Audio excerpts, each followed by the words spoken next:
대한민국 그리고 세종대전의 오늘을 정리합니다. 뉴스앤톡 투데이 뉴스 시작합니다.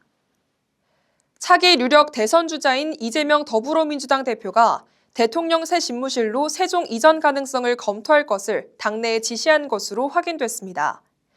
MBN은 이 대표가 지난주 금요일 간부회의에서 대통령 집무실을 세종시로 이전하는 것에 대해 현황 파악을 지시했고 회의에 앞서 임종석 전 대통령 비서실장과도 만나 수도 이전에 대해 논의한 것으로 전해졌습니다. 이 대표는 윤석열 대통령이 갑자기 옮긴 용산 대통령실의 상징성과 이미 일반에 개방된 청와대의 보안성을 고려하면 대통령실 이전이 필요하다고 판단하는 것으로 전해졌습니다. 탄핵 심판 최종 선고를 앞두고 폭동이 예상되면서 경찰은 가장 높은 수준의 근무태세인 가포비상을 발령하기로 했습니다. 경찰은 헌법재판소와 서울 서부지법, 중앙지법을 주된 경계 대상으로 꼽고 있으며 MBC와 JTBC 등 주요 언론사들에 대한 경비도 강화하고 있습니다. 한편 온라인 커뮤니티에 탄핵 선고와 관련된 폭동 예고글이 올라오자 이재명 민주당 대표는 폭동 유발자는 반드시 그 대가를 치를 것이라고 경고했습니다. 오늘 시정 질의가 예정됐던 세종시 의회 본회의가 회의 중간에 자리를 뜨려는 최민호 시장과 세종시 의원들 사이 25분가량 말다툼이 벌어지면서 파행을 빚었습니다. 세종시 의회는 오늘 오전 제97회 임시회 본회의를 열고 김현미 의원 등 9명 의원이 시정 질의와 5분 자유 발언을 할 예정이었지만 최 시장 본회의 개회 선언 직후 이석을 시도했고 이에 김현옥 의원이 이를 문제 삼으면서 말다툼이 시작됐습니다. 최 시장은 지방시대위원회 워크숍 등이 있어 부득이한 행동이라고 말했지만 시의원들은 최 시장이 의회를 경시하는 것이라며 맞섰고 정회가 선포된 이후에도 25분 동안 고성이 오갔고 결국 최 시장은 본회의장을 떠났습니다. 세종시 의회는 오늘 열린 본회의에서 최민호 시장의 공약 이행과 친환경 정책 등을 질타하며 대책 마련을 촉구했습니다. 김현미 의원은 최 시장의 61개 공약 가운데 지역화폐 여민전 발행 축소와 조치원역 KTX 정차 공약 폐기 등 33개 공약이 변경됐고 성과도 크지 않았다고 주장했습니다. 이현정 의원도 전기차 보조금을 대폭 축소하고 있는 것들을 꼬집으며 탄소 제로 도시를 구현할 의지가 있는지 물었습니다. 12월 3일 절대절명의 위기에서 나라를 구한 한 군 지휘관을 소개합니다.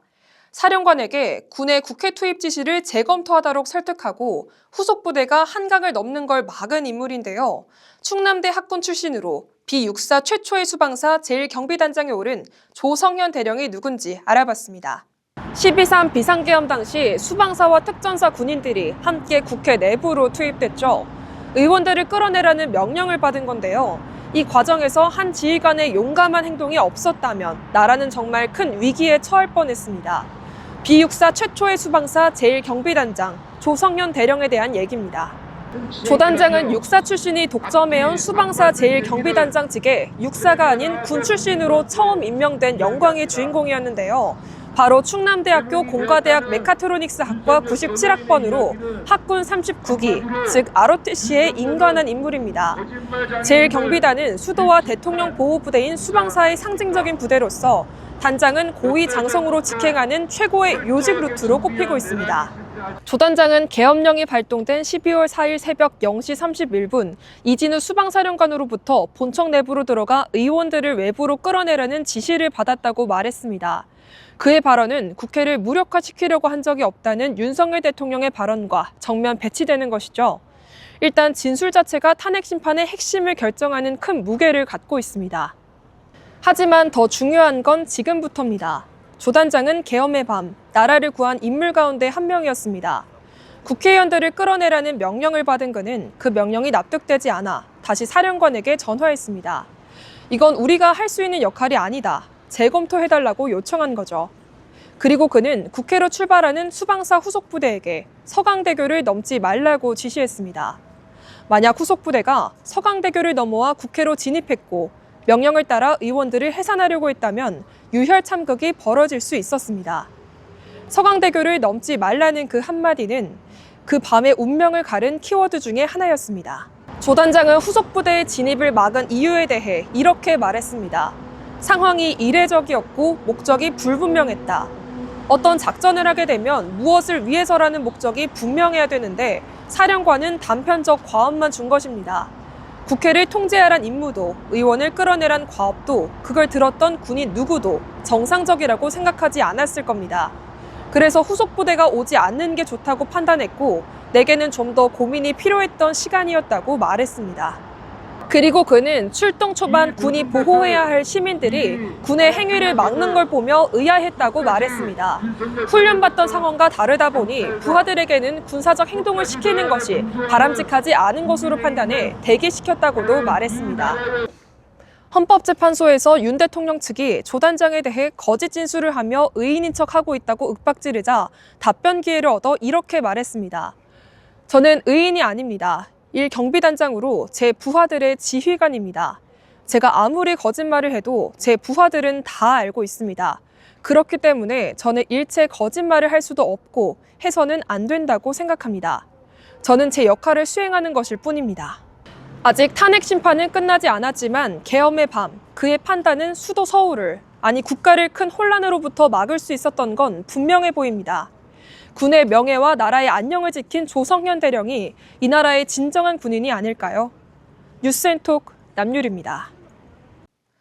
지난 3.1절 연휴 기간 대전시 공영자전거인 타슈의 전산 시스템이 해킹 공격을 받아 운영이 중단됐던 것으로 파악됐습니다. 대전교통공사에 따르면 타슈 서비스는 지난 2일 오후 11시 40분쯤 서버 해킹 공격으로 운영이 중단됐다가 36시간 뒤인 4일 오전 11시쯤 완료됐고 해킹은 악성 소프트웨어로 데이터나 PC 등을 암호화한 뒤 보상을 요구하는 랜섬웨어였던 것으로 나타났습니다.